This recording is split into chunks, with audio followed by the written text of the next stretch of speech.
Hi, I'm Brian Curtis, and this is the NCAA March Madness Digital Daily powered by CBS College Sports. Well, only 4 teams are still dancing, and as always, the tournament has featured stellar performances from several players, while others didn't quite live up to the hype.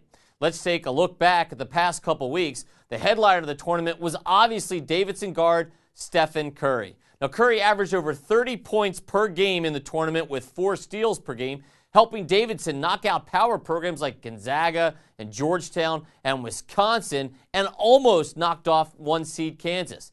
Curry had incredible second-half performances. In all the games, he had 70 points in just the first 2 games combined. Davidson and Curry came up a little short against top-seed Kansas in the Elite Eight with a trip to the Final Four on the line, but that was more because of the smothering perimeter defense by Kansas and not poor shooting by Curry. Some marquee players really proved that they did belong. Towers, like Lopez brothers, and freshman star Michael Beasley carried their teams early on. But the 3 who really stood out were North Carolina's Tyler Hansbrough, West Virginia's Joe Alexander, and Kevin Love of UCLA. Psycho T, Tyler Hansbrough, is averaging 21 points per game in the tournament and just under 10 boards per game. He's shooting the ball at an amazing clip of over 55%.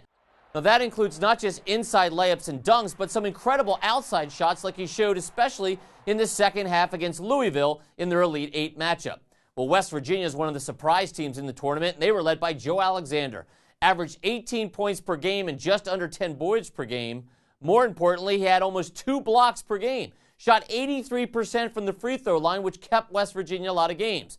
But unfortunately, he missed a crucial free throw from the charity stripe, which could have put away Xavier in the Sweet 16. Now, as for Kevin Love at UCLA, well, the big fella's averaging 21 points and 11 boards per game, blocking almost anything that comes down low. He's been amazing on both the offensive and defensive glass, and he's shooting over 60% from the floor.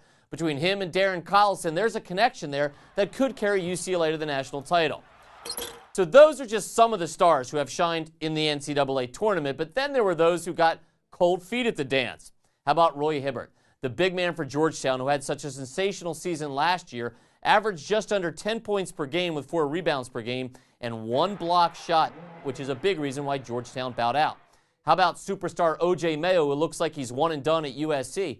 Mayo scored 20 points in the first-round game against Kansas State, shot the ball just 37% from the floor, had 5 assists and 3 turnovers in that loss to K-State. Adam Emenecker, who's a tremendous story for Drake, the kid with 3 or 4 majors, had 11 points and 14 assists and 6 rebounds in Drake's first-round loss to Western Kentucky. Well, that sounds like a nice game, but Emenecker shot 0 for 10 from the field, scoring all of his points from the free throw line, where he went 11 for 12.